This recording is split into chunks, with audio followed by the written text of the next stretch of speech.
Marhaba. Bonjour à tous, bienvenue au cinéma de Méliès. Ça me fait très plaisir de voir une salle quasi pleine. Cette semaine des solidarités internationales a été un véritable succès et je suis fière de vivre à Montreuil parce que la question de la solidarité internationale, elle vous parle, elle vous touche et on fera et on continuera à se mobiliser à l'échelle internationale. Donc voilà, Montreuil est attaché à la liberté des peuples. C'est pour ça qu'on vous accueille ce soir et c'est pour ça qu'on a souhaité soutenir ce projet, le film d'Antoine Laurent. Et je suis fière d'être parmi vous ce soir. Voilà, merci.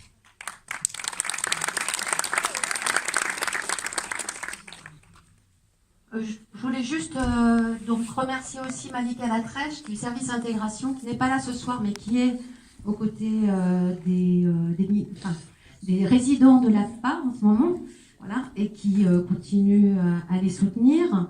Donc c'est aussi grâce à elle que cet événement a été organisé ici. Donc c'est pour ça que je la cite. Et Antoine, peut-être quelques mots de présentation pour introduire. Et surtout, on peut aussi dire qu'après, il y a un débat avec Pascal Durand, donc, qui n'est pas encore intervenu, mais voilà, qui est ici. Donc on peut député européen, membre fondateur d'Europe Écologie, c'est ça? Et aussi, entre autres, un soutien important de la cause palestinienne et du droit des Palestiniens à peut-être créer leur État. Et peut-être et sûrement. Mais pour l'instant, c'est encore un grand espoir. Ah oui, en quelques mots, rapidement, hein, parce qu'on va laisser la place au film.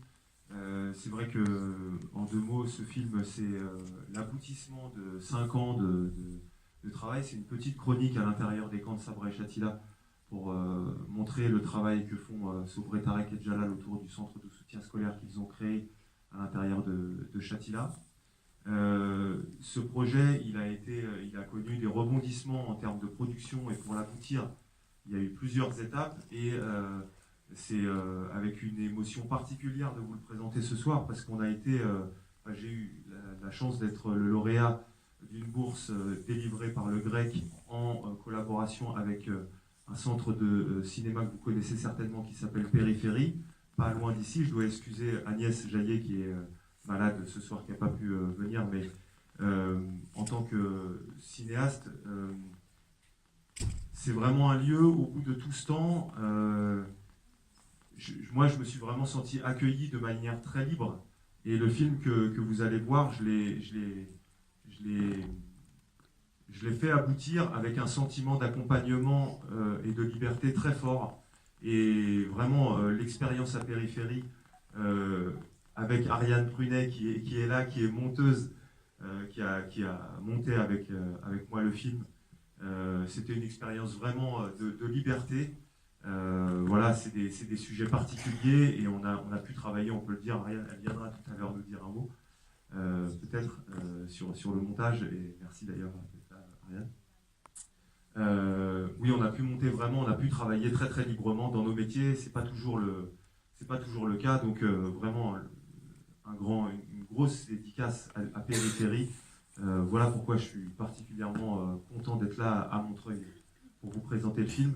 Vous dire aussi que ce film, la projection, il y a eu aussi un travail, Patrice en a un petit peu parlé, un travail de terrain qui a été engagé dans la ville de Montreuil, voilà, avec Alima Menouch, Malika Latrèche, Omar Soumi dans les quartiers, entre autres. Et je ne dis pas ça parce qu'il est là, mais sincèrement, pour nous qui portons des projets de sensibilisation, dans les quartiers, j'avais le rêve d'amener Tarek, Sobr et Jalal, parce que la rencontre humaine, ça vaut tous les discours. Et bon, d'abord, Patrice a accepté de nous accueillir, et surtout, il n'a pas fallu un Reda, il n'a pas fallu 1 minute et demie, 1 minute 15, pour qu'ils nous disent, ok, on le fait, travaillez, on fera le film, ils vont venir, accueillez-les, il n'y a pas... Bon. Et pour des gens comme nous, qui portons des projets comme ça, un peu à bout de bras, être accueillis, avoir un relais comme celui qui nous a été apporté à Montreuil, vraiment, c'est pas du tout anodin. Merci beaucoup, Patrice, de nous avoir permis de développer ce travail dans la ville. Voilà, merci à la FPF, la JPF. Moi, et pour conclure simplement, j'ai eu la possibilité de me rendre à l'intérieur des camps de Shatila grâce à quelqu'un qui s'appelait Fernand Tuile, qui est le fondateur d'une association qui s'appelle la JPF, qui travaille à jumeler des villes françaises et des camps de réfugiés palestiniens. Bon, ce film lui est dédié, malheureusement, il s'est éteint, Fernand, pendant le tournage de ce film. Mais la JPF vit toujours, rayonne et voilà, continue son travail. On était d'ailleurs au Liban encore en août dernier avec Reda. Donc elle nous dira aussi un mot de comment le jumelage s'opère dans les villes françaises et le travail de la JPF. Merci à tous. Voilà. Très bonne projection. Et après, on les laissera parler. Après le film, on se retrouve.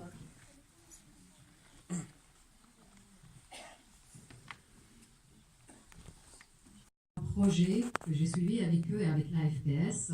En fait, ils sont en train d'améliorer leurs conditions de vie dans le camp, c'est-à-dire peindre les rues, arranger les installations électriques, nettoyer. C'est vivre en dignité et c'est un projet extraordinaire. يعني عندكم مشروع كتير رائع جدا فحلو لو تحكوا للناس عنه كمان. شكرا. الرسالة اللي بنوصلها احنا من خلال زيارتنا ب 12 مدينة فرنسية هي انه على وجه الارض في مكان ما بمخيم ما في شعب يستحق الحياة.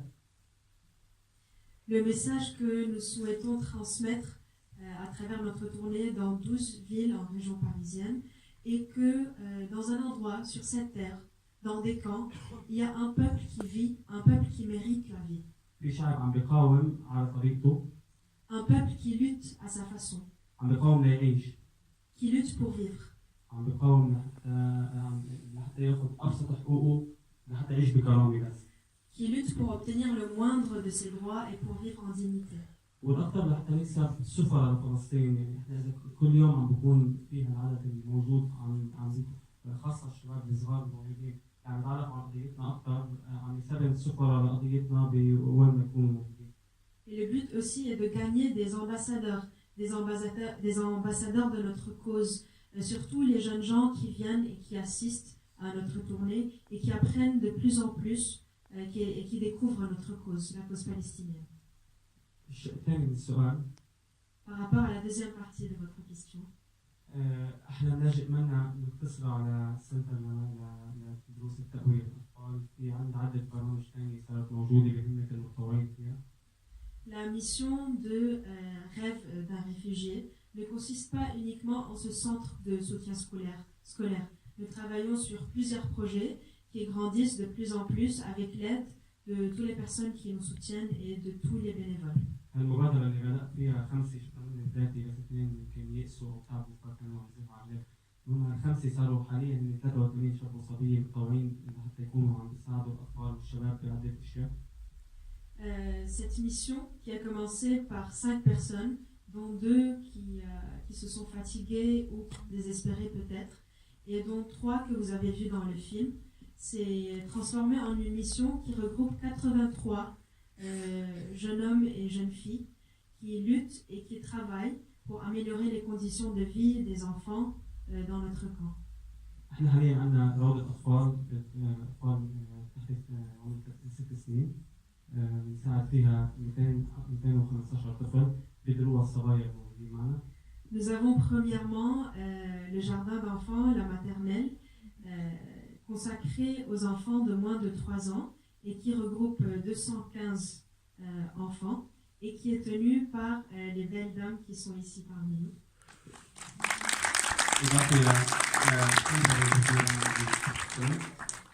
Et en plus, nous avons le centre que vous avez vu dans le documentaire. إضافة لملتقى خاص بالنساء بدرو النساء الموجودين معنا هون هو لأنه بيئتنا شوي محافظة فإحنا عاملين شيء اسمه ملتقى قادة نسوان هو صالون ثقافي نسائي فقط لحتى للتوعية ولعدة أنشطة خاصة بالنساء داخل المحيط. Et un centre de culture consacré aux femmes que nos dames aussi tiennent et dans lequel on organise des rencontres culturelles consacrées aux femmes parce que dans notre environnement conservateur, nous avons besoin de ce genre d'événements et de rencontres. إضافة عملنا مع الشباب في أكثر من مجال، عندنا تجمع الأندية الرياضية اللي هو إحنا نجمع كل الشباب الرياضيين داخل المخيم فيه حتى يكونوا من خلال الرياضة عم يبتعدوا عن الانحراف ويبتعدوا عن المخدرات ويبتعدوا عن الآفات الموجودة في مجتمعنا. Et nous avons aussi un centre sportif dans lequel nous regroupons les jeunes sportifs qui souhaitent participer à nos événements. Et le but de ce centre est de regrouper les jeunes autour de sujets qui les éloignent de la délinquance ou de toutes les choses qui pourraient nuire à notre société. إضافة إنه بنحاول دايما نكون عم نحسن الشوارع اللي إحنا عايشين فيها، شوارع المخيم وزواريق والضيقة اللي العالم كلها بتعرف عنها إنه شوارع داخل بعض وكهرباء ومي، بنحاول شوي نحسنها ونجملها لتكون زي أي مكان تاني، نعمل شوارع نموذجية صغيرة بكل ضروبة بكل شارع، شوي إذا دهنا الشارع بلون تاني بيعطي أمل وبيعطي بريق. Nous essayons aussi d'améliorer les conditions de nos rues parce que, comme vous l'avez vu, des fois il y a des fils d'électricité partout, ce n'est pas très bien organisé. Nous essayons de semer de l'espoir. Peut-être en coloriant un mur d'une belle couleur, on pourra semer de l'espoir. إضافة لعملنا مع الشباب اللي عندهم مواهب فنية بتنمية مواهبهم الفنية من خلال تبكي، من خلال الغنى، من خلال أي شيء لنقدر نساعدهم يكونوا عم بينموا هالموهبة وينقلوها لخارج المخيم. Nous travaillons aussi avec les jeunes gens qui ont des talents, que ce soit des talents que ce soit le chant ou la danse, la dabke. Nous essayons de développer leurs talents pour qu'ils grandissent et pour qu'ils puissent également sortir leurs talents avec eux à l'extérieur du camp. Merci. Merci.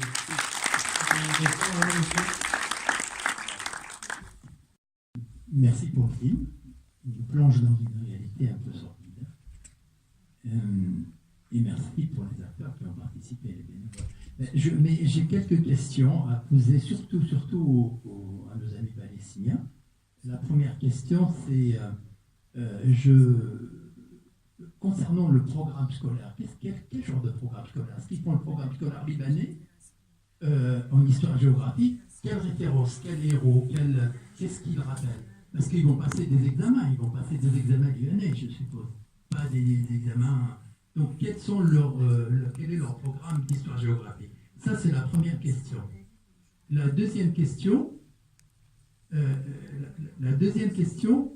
est pour quand il y a puisqu'il y a des lois libanaises, ils sont sous contrôle libanais, quand ils ont leurs morts, ils les enterrent dans des cimetières libanais ou ils ont des cimetières à eux?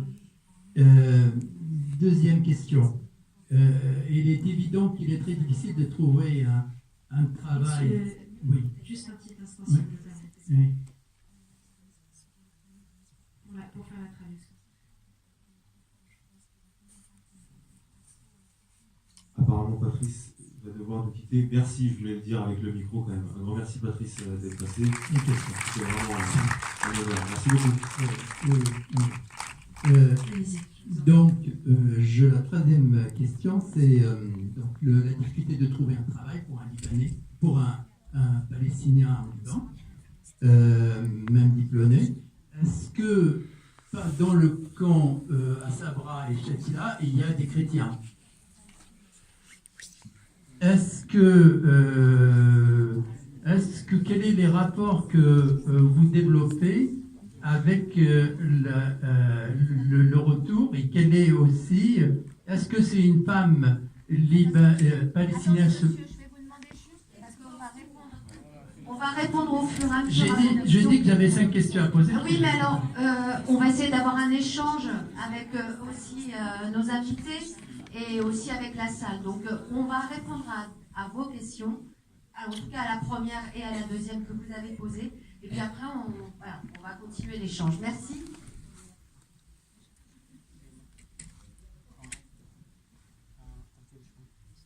أول شيء بما يخص أي منهج بنعتمد، أول شيء الأطفال برياض الأطفال عندنا ما في نظام خاص بتعتمده كل مؤسسة على حدا، يعني بيختلف من مؤسسة للثانية حتى من اللبنانية، يعني ما في نظام من وزارة التربية والتعليم بخص رياض الأطفال.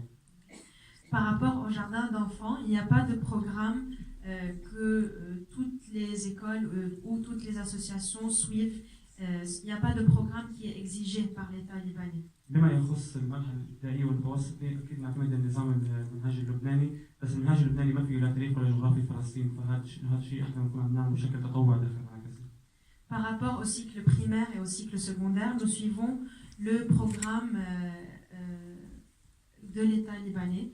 Mais en ce qui concerne l'histoire et la géographie, le programme libanais ne parle pas de la Palestine. Donc on le fait nous-mêmes, c'est du bénévolat. C'est nous qui avons établi nos propres programmes. بالنسبة للسؤال الثاني موضوع العمل، الفلسطيني ممنوع بلبنان من العمل بشكل رسمي يعني. Par rapport au travail des Palestiniens au Liban, un Palestinien n'a pas le droit officiellement de travailler au Liban. أغلب الفلسطينيين هن أكثر من 60% من الشباب الفلسطيني هن عرضة للبطالة داخل المخيمات.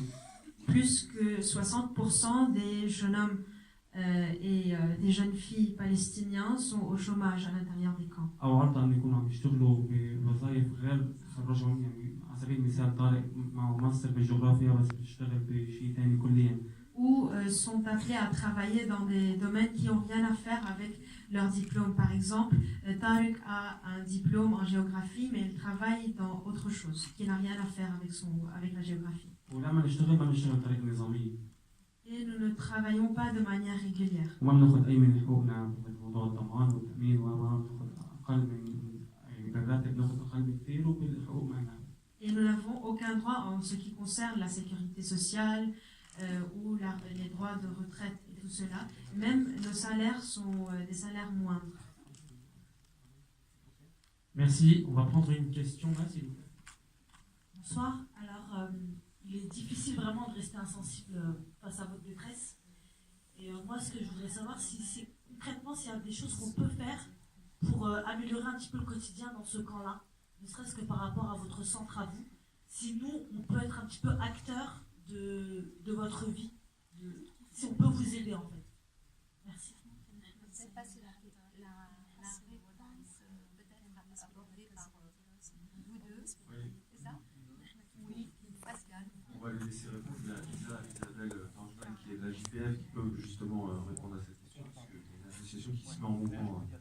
Et puis Pascal aussi, qui nous a fait l'amitié d'être là ce soir, un grand merci d'ailleurs. Aussi peut-être nous rappeler la place du combat à l'intérieur du Parlement européen. Merci d'abord, bravo évidemment pour ce film. Je trouve qu'il y a un très beau sous-titre qui peut être donné à ce film, c'est Le stylo et le cerveau.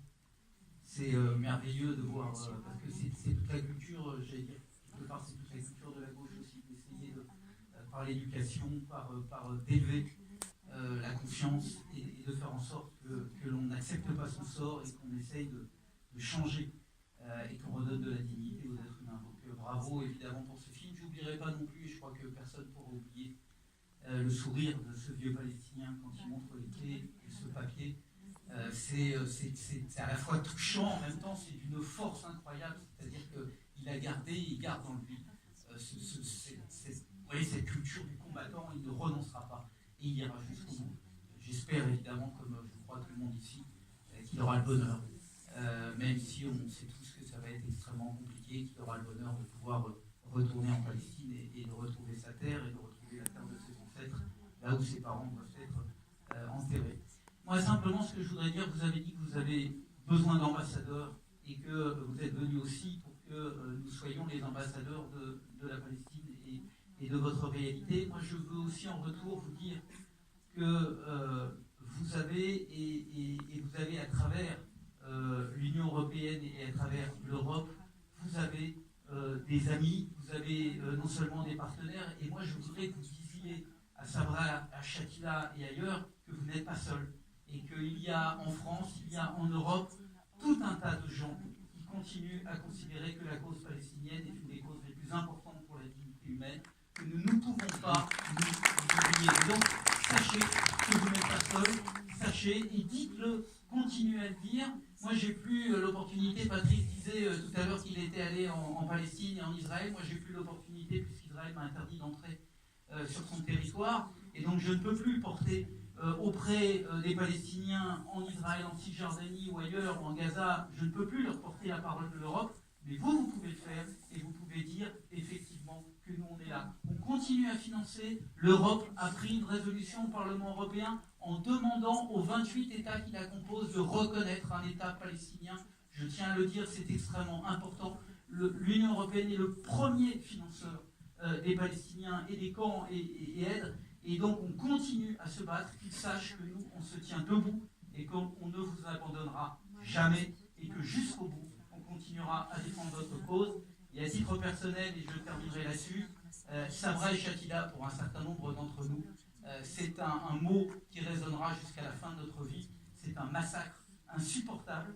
Ça a été pour moi aussi une manifestation à laquelle j'ai particulièrement voulu aller. C'était la manifestation interdite en soutien de l'OLP après les massacres de Sabra et Shatila, où nous sommes quand même allés.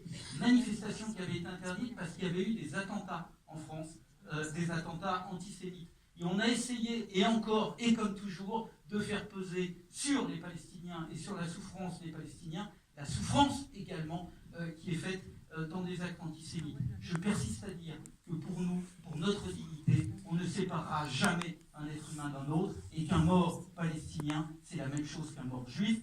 Jamais nous ne devons l'accepter, et jamais nous ne l'accepterons.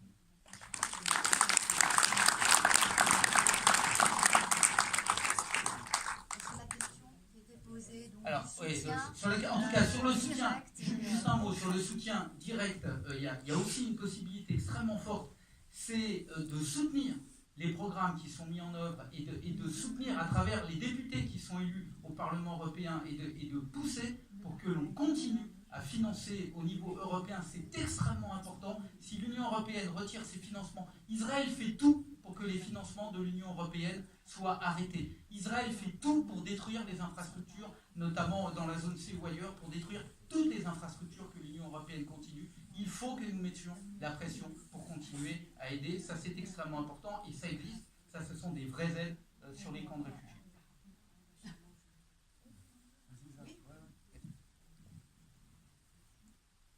Oui, je vais répondre aussi à la question de comment on fait pour aider.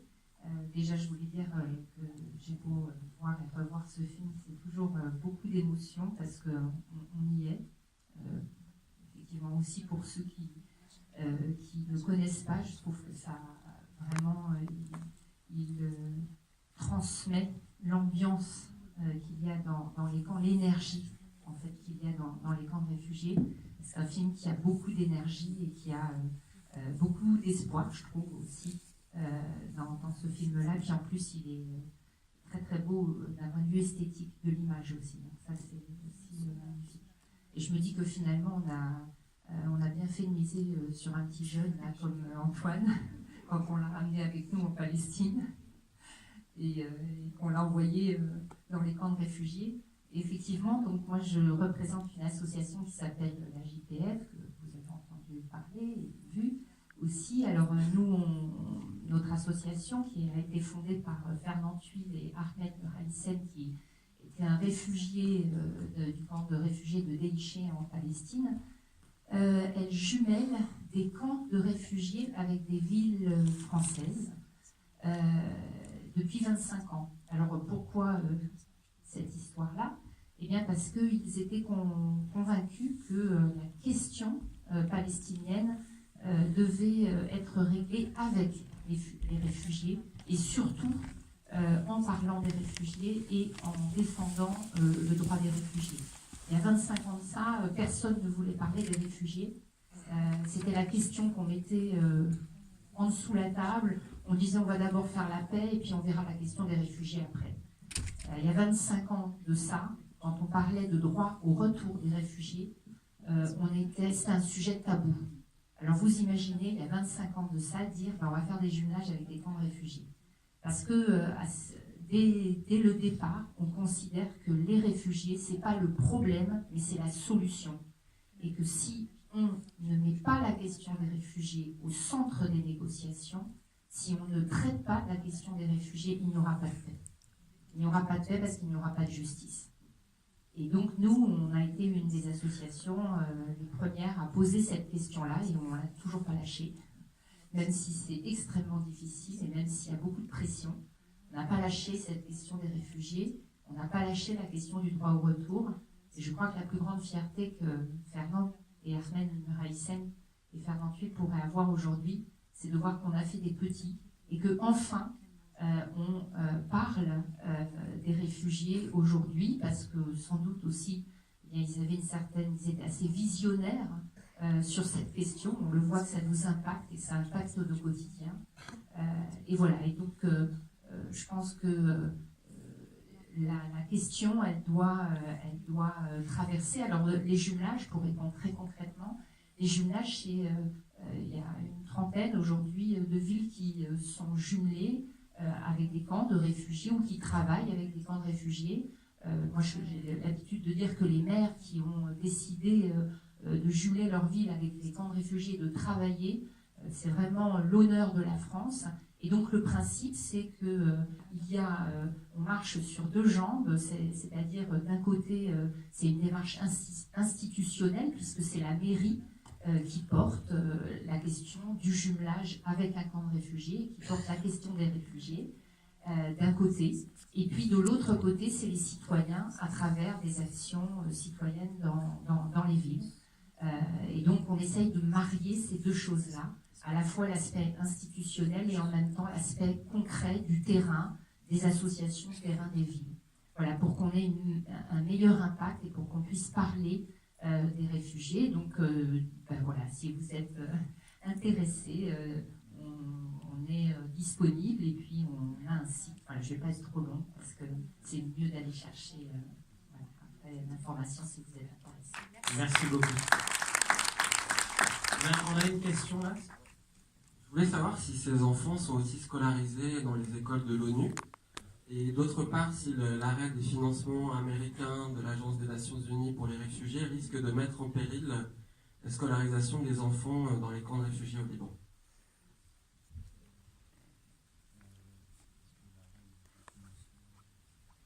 Est-ce que vous pouvez répéter? L'arrêt des financements américains.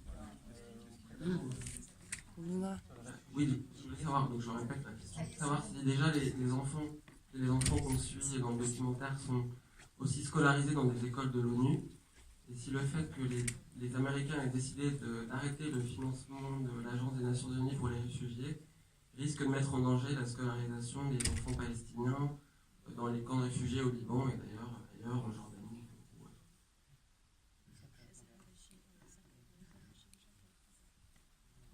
Je voulais juste ajouter, parce que ça c'est une question qui s'est posée pour nous lors de la dernière délégation avec le JPF en août dernier, simplement parce qu'Isabelle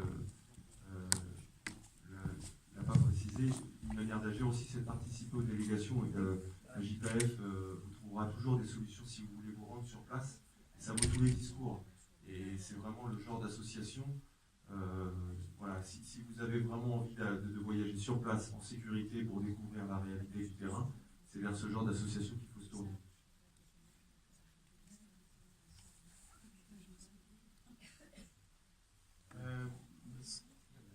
بالنسبة للسؤال الطلاب اللي شفتوهم بالفيلم بيروحوا على مدارس الأنروا اللي هي ببلش من الصف الأول من عمر 6 سنين، تحت 6 سنين بيروحوا روضات خاصة. Par rapport aux enfants que vous avez vus dans le documentaire, oui, il y en a qui partent dans les écoles des Nations Unies, de l'UNRWA, mais c'est à partir de l'âge de 6 ans. Pour les enfants qui ont moins de 6 ans, ils doivent partir dans des jardins d'enfants privés. بالنسبة للأنروا، الأنروا مش من اليوم عم بتخلص خدماتها، مش من بعد قرار ترامب، من قبل من فترة طويلة بلش تقليص خدماتها بالتعليم وبالطبابة اللي هن الخدمات الأساسية للفلسطيني بالمخيمات. Par rapport à l'agence des Nations Unies et l'UNRWA, ça fait longtemps qu'ils ont commencé à réduire leurs aides et leur soutien, surtout au niveau de l'éducation. Cela ne remonte pas à la décision de Trump, cela remonte à beaucoup plus avant ça.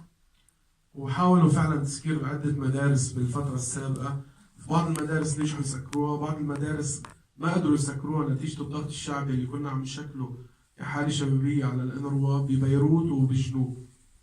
Récemment, ils ont essayé de fermer plusieurs écoles. Il y en a qui ont été fermées et il y en a qui ne l'ont pas été.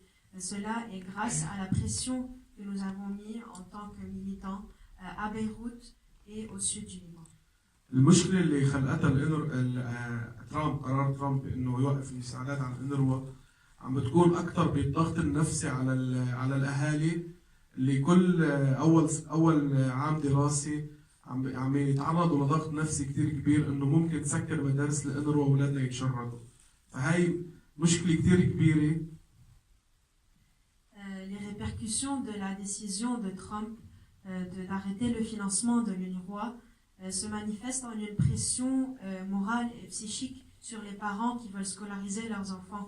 Au début de chaque année scolaire, ces parents sont inquiets. Ils ne savent pas si l'école va ouvrir ou si l'école sera fermée d'un jour à l'autre. صارت هاي القصة صار لها سنتين عم بيقولوا كل سنة بيقولوا إذا ما جبنا تمويل ما رح نفتح المدارس. هاي السنتين حطمت الأهالي. يعني بيقولوا يمكن ننام نقوم ما نلاقي مدارس، شو بدنا نعمل بأولادنا؟ Ça fait 2 ans que l'école dit au début de chaque année scolaire, nous ne savons pas si nous allons avoir le financement ou pas, nous ne savons pas si nous allons ouvrir nos portes ou pas. Et cela a mis beaucoup de pression sur les parents qui sont constamment en anxiété. Merci. On va prendre une question. Bonsoir. Tout d'abord, merci pour ce film qui met vraiment la question des réfugiés, qui la remet au cœur. Donc moi, je milite au comité Montreuil-Palestine avec plusieurs personnes ici. Et pour nous, la question du droit au retour, elle est vraiment fondamentale. Et merci de l'avoir reposée, de l'avoir redit, parce qu'elle est trop souvent oubliée ces dernières années. Et souvent, quand on entend dire que l'Israël serait une démocratie au Moyen-Orient, c'est totalement faux, puisqu'ils interdisent à une grande partie de la population qui est née sur cette terre d'y rentrer. Donc ce régime n'est pas démocratique et il ne respecte pas les résolutions de l'ONU qui pourtant ont présidé à sa création.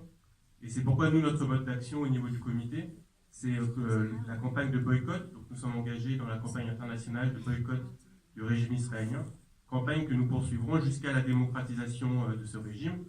Comme il y a eu les campagnes de boycott contre l'apartheid sud-africain, nous considérons que c'est un véritable apartheid qui est mis en place contre les Palestiniens.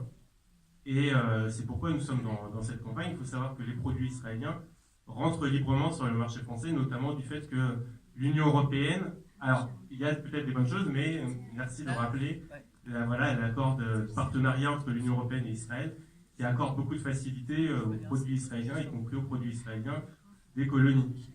Et il faut aussi savoir que, alors je ne sais pas si c'est lié directement à l'Union européenne, mais Israël participe à l'Eurovision, et il y a le scandale de l'Eurovision de cette année qui aura lieu à Jérusalem. Et voilà, donc juste pour conclure sur ça, pour nous, vraiment merci d'avoir mis la campagne, d'avoir mis la question des réfugiés.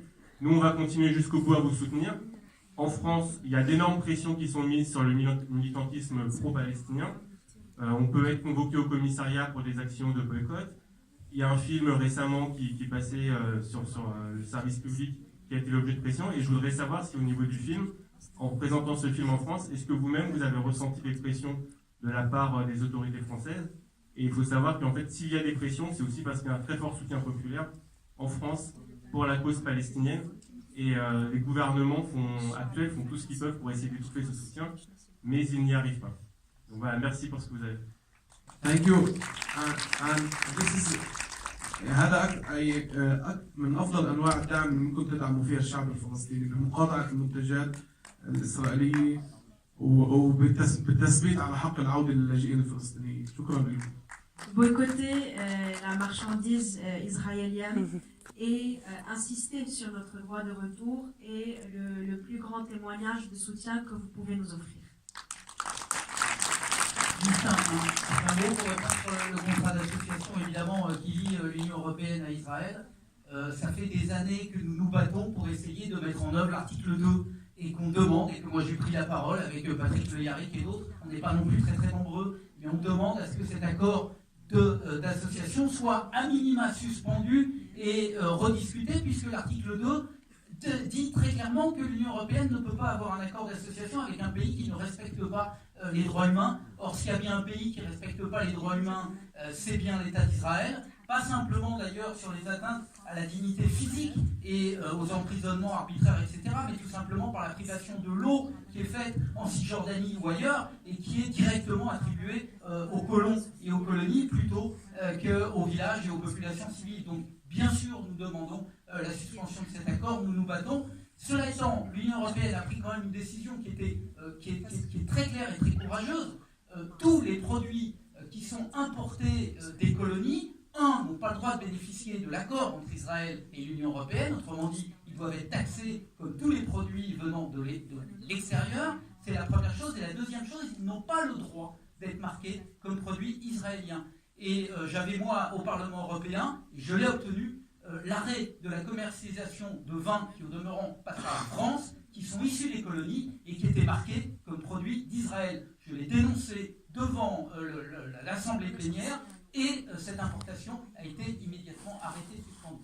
Donc je défends par bien des côtés, je suis très critique à l'égard de l'Union européenne, mais sur la question de la défense des droits palestiniens, dans un contexte qui n'est pas évident, parce que les 28 États ne sont pas pro-palestiniens pour l'essentiel, on arrive quand même à faire un peu bouger les lignes. Mais oui, l'article d'association entre Israël et l'Union européenne est une honte pour l'Union européenne. Quand Poutine a envahi la Crimée, on a immédiatement l'arrêt des relations et des sanctions à l'égard de la Russie. Ça fait depuis des années, des décennies qu'Israël occupe de manière illégale des territoires et il n'est pas sanctionné par la communauté internationale. C'est un scandale.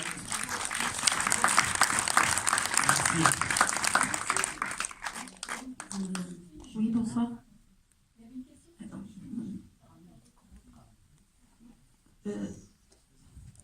S'il vous plaît, oui, voilà, excusez-moi. Je voudrais savoir pourquoi, tout à l'heure, vous avez dit qu'il était important pour vous de rester un peuple conservateur. Non, il n'a pas dit ça. On l'est pas.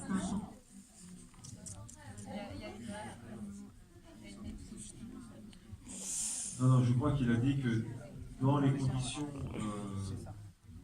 qui sont celles de la société palestinienne qui est restée un peuple conservateur, eux ont donné une place privilégiée aux femmes. Et c'est qui du coup qui restait, enfin, j'avais pas bien compris par rapport à justement qui restait conservateur en fait du coup. Ouais.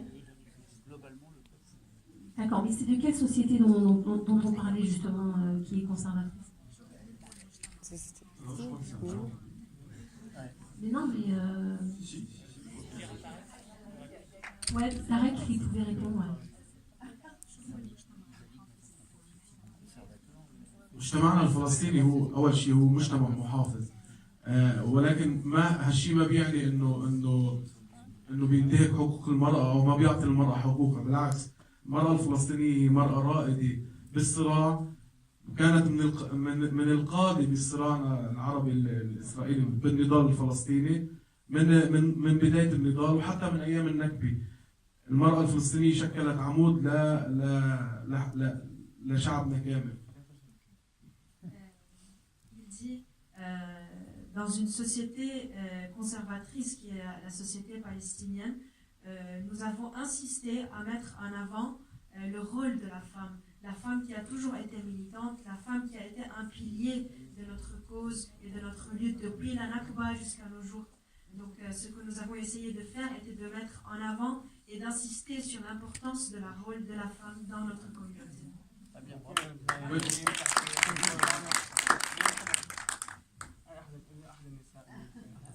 La meilleure pour répondre à cette question, c'est une des trois femmes. J'en profite pour, avant de lui donner la parole.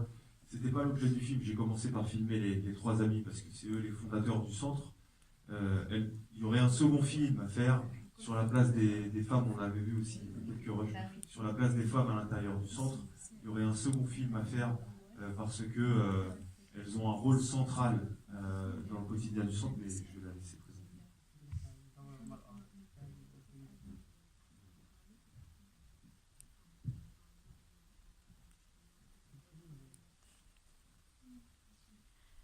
مرحبا. أول شيء أنا اسمي ريم، عمري 22. نحن صحيح ساكنين بمجتمع محافظ، بس هالشيء ما بيمنع إنه المرأة تكون قائدة Bonjour, je m'appelle Rim, j'ai 22 ans.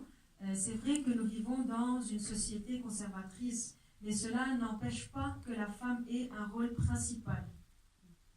وأنا واحدة من النساء اللي متزوجة وعندي بنت وبشتغل وبتعلم. Je suis une des femmes, parmi beaucoup d'autres femmes.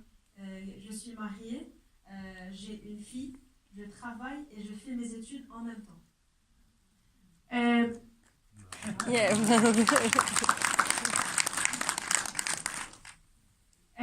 الفيلم كان عم يحكي عن الجمعية ككل بس ما كتير ركز على الروضة، بس يمكن الشباب حكوا على روضة الأطفال. أنا والصبايا اللي معي إحنا مسؤولين عن روضة الأطفال بالمؤسسة. Le film a parlé surtout du cycle secondaire et du cycle complémentaire et du cycle primaire. Mais nous avons aussi un jardin d'enfants et une maternelle que les femmes qui sont présentes ici et moi gérons. وبنشتغل كمان بمكان تاني اللي هو الملتقى النسائي اللي كمان حكوا عنه من شوي. هو ملتقى خاص بس بالنساء بمخيم شتيلة. كمان لأنه إحنا بمجتمع محافظ فحبينا نعمل شيء خاص بالنساء بقلب المخيم. هو مثل استراحة للنساء خلال النهار من ضغوطات العمل. Et nous gérons également le centre de rencontre dédié aux femmes, comme nous l'avons déjà dit, dans notre société conservatrice, nous insistons sur le rôle de la femme et nous avons consacré ce centre-là aux femmes qui viennent par exemple se reposer pendant leur journée, au cours de leur longue journée de travail. شكرا.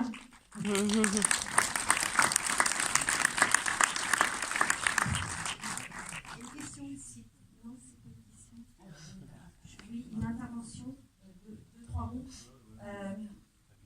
Je rejoins. Non, mais tu peux aussi passer. En fait, la ville de Montreuil est adhérente au réseau de coopération décentralisée pour la Palestine, le RCDP. On a fait le choix avec une quinzaine de collectivités de soutenir un centre culturel à Jérusalem-Est, à Boustan. C'est un acte de résistance, vu le contexte à Jérusalem. Donc, on soutient un quartier, le quartier palestinien, qui est en danger aujourd'hui, puisque vous savez, plusieurs maisons ont été détruites par les autorités israéliennes. On a fait le choix de la bataille culturelle.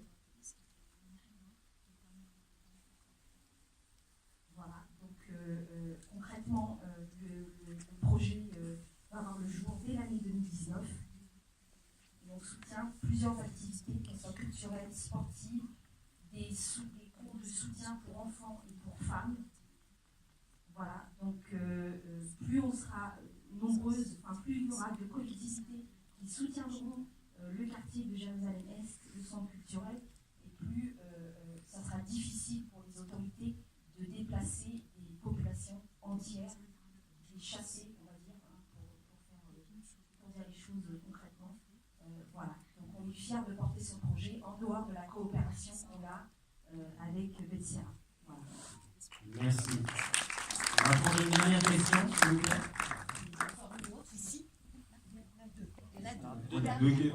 Les deux questions, on y répond une fois. Et puis, en fait, c'est aussi un point de vue, mais ça peut engager une réflexion sur aujourd'hui l'état d'esprit des réfugiés, comment c'est vécu. Parce que voilà, moi aussi je fais partie de l'association France-Palestine Solidarité de Montreuil. Et on avait organisé une soirée hier soir de solidarité et d'échange sur la situation. Voilà. Et on est content de participer ce soir. Et je voudrais féliciter d'abord pour le film magnifique qui met en avant des choses qu'on a pu voir et entendre. Et puis saluer nos amis palestiniens parce que voilà, et leur courage dans cette situation difficile qu'ils vivent. Voilà, on le voit bien. Et donc, par rapport à ça, je dois dire, c'est la 5e génération. Je veux saluer le travail que vous faites sur le devoir de mémoire. Parce qu'aujourd'hui, la 5e génération, c'est pas inné de savoir que on vient d'ailleurs. et puis face aux difficultés de vie, la violence que l'on voit aussi. Bravo sur le choix que vous faites, au-delà de différentes activités, mais le choix de l'éducation et de l'intelligence comme forme de résistance. Moi, je voulais saluer ça, parce qu'il y a des raccourcis qui sont faits en France sur, quand on parle de Palestine, etc., et qu'on a de gamme, terrorisme, etc. Et ce que vous mettez en avant, je trouve que c'est magnifique, quoi. Nous, voilà, et c'est bien, à travers le film, on fait partager un petit peu des réalités, et je trouve que c'est très très bien. Voilà, notre combat, nous, de relayer tout ça, je partage tout ce qui a été dit, donc je ne vais pas revenir. À la limite, on n'est pas pro-palestinien, à la limite. Mais on est d'accord, hein, c'est pas une opposition, mais c'est vraiment, on défend les droits des Palestiniens, les droits légitimes. Le droit au retour, il est reconnu, c'est une résolution de l'ONU, par exemple, le droit au retour des Palestiniens. Et donc, ce sont des vrais droits. Et donc, c'est pas en opposition, hein, mais je suis pour insister, voilà.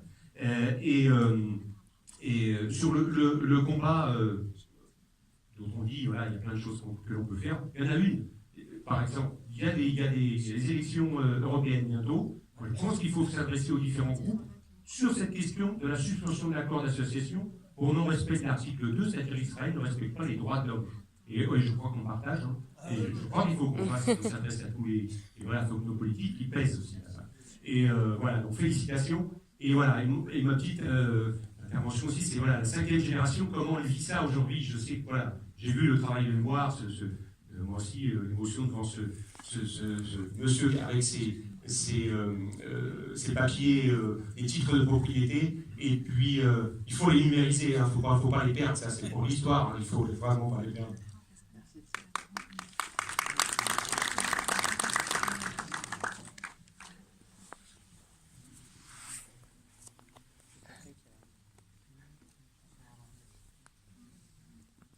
Madame au premier rang, vous avez des questions, ça?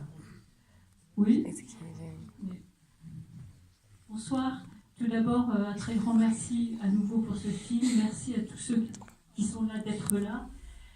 C'est magnifique. On attend la suite. Et c'est une question qu'un spectateur vous a posée. Vous n'avez pas répondu, donc je vous la repose. Est-ce que vous avez eu des pressions par rapport à votre film? Et j'ajouterais, qu'est-ce qui va en être de ce film, de son devenir au niveau de la distribution, de la circulation, etc. C'est Antoine.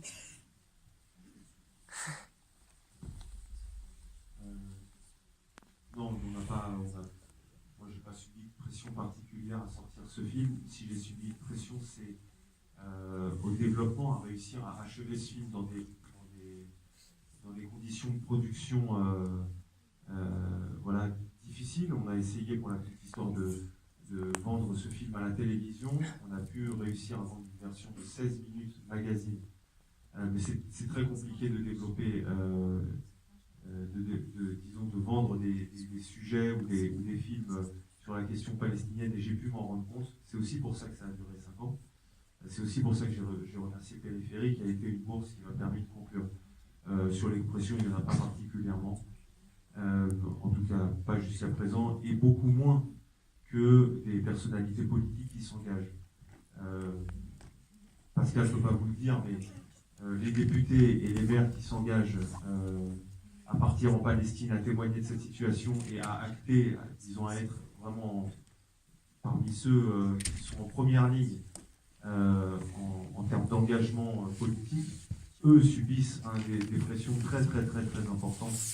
Et il y aurait même un film à faire là-dessus, c'est incroyable. C'est incroyable les méthodes qui sont opérées pour... donc c'est pour ça aussi que je remercie le maire de Montreuil, parce que c'est un acte courageux. Et donc c'était ça la question. Hein. Et sur la distribution, je travaille donc avec Reda qui fait ce soir le modérateur, et Mathilde qui fait ce soir la chef opératrice. Donc on a décidé de distribuer ce film dans 12 villes. On engage en même temps que la projection de ce film un travail de terrain de sensibilisation. C'est pourquoi on ne part pas sur 50 villes, on veut vraiment que chacune des villes y soit opérée à l'intérieur un travail de sensibilisation. Donc on a commencé à 12, et puis pourquoi pourquoi pas faire une nouvelle tournée en Ile-de-France. Il y a d'autres villes qui nous demandent déjà, et pourquoi pas en France. Mais bon, si vous voulez venir nous aider, vous accueillera avec grand plaisir. Faut m'appeler. Merci. En tout cas, merci. Oui, on va donner un dernier mot ici, et puis ensuite je vous inviter nos amis à un restaurant accessible. Voilà, monsieur a demandé avant, donc on va terminer et vous aurez tout le loisir de poser des questions à nos amis qui sont accessibles à l'extérieur de la salle. Comme Palestiniens au Liban, quel lien ils ont avec les Palestiniens en Palestine ou dans d'autres camps de réfugiés? Est-ce que du coup cette initiative c'est vraiment une initiative juste locale au niveau du camp, ou est-ce qu'elle est aussi en lien avec ce qui peut se faire, ce qui a pu se faire dans d'autres camps de réfugiés palestiniens en Cisjordanie, à Gaza ou ailleurs dans les camps de l'exil?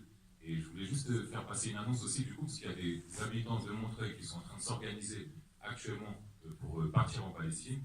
C'est une initiative citoyenne, solidaire, qui est portée par un certain nombre de personnes timides qui sont cachées dans la salle. Et je voulais juste vous dire que s'il y a des personnes qui sont intéressées pour rejoindre cette aventure, on peut en discuter aussi après le film avec tous ceux qui sont intéressés. L'idée c'est de partir au mois d'avril en Palestine. Voilà. Merci. بالنسبة لعلاقتنا مع فلسطينية الضفة أو فلسطينية الداخل، نحن بكل فرصة عم نحاول إن نبني علاقة معهم، إن كان عبر وسائل التواصل الاجتماعي أو عبر الملتقيات اللي ممكن تكون عم بتصير يعني بمكان ثالث غير أو بلبنان إذا إجوا فلسطينيين داخل لبنان. Par rapport à nos liens avec les Palestiniens hors du Liban, nous essayons constamment d'établir des liens avec les Palestiniens, soit de Cisjordanie, soit de Gaza. Et premièrement à travers les réseaux sociaux et les moyens de communication, et deuxièmement en organisant des rencontres dans des endroits tierces, que ce soit au Liban ou dans d'autres pays à l'étranger. والعلاقة كانت أكثر لما كانوا يعني القدرة إنه يجوا الفلسطينيين من قلب فلسطين على لبنان كان أسهل بالنسبة لهم، فكنا عم نلتقي فيهم بس يجوا، وهاي العلاقات كانت عم تستمر ومستمرة لحد هلا. Ces liens étaient plus faciles à établir lorsque les Palestiniens de Palestine avaient le droit de venir au Liban. Mais quand même, nous avons maintenu ces relations que nous avions établies à l'époque et qui sont toujours en cours jusqu'à ce jour. وبالنسبة للعمل المشترك عملنا من فترة بسيطة يعني عملين اللي هي حملة غناء موطني كانت عم بتكون مشتركة مع الداخل، حملة رفع علم فلسطين بنفس الوقت بكل أماكن تواجد الفلسطيني. Et par rapport à la collaboration, nous avons fait deux événements. Premièrement était l'événement dans lequel on a chanté l'hymne Mautini en même temps dans plusieurs endroits, et le deuxième événement était lorsque nous avons levé le drapeau de la Palestine aussi en même temps dans différents camps. أي علاقة عم بتبلش مع فلسطينيين داخل عم نتكمش فيها ككل شيء. Et nous tenons à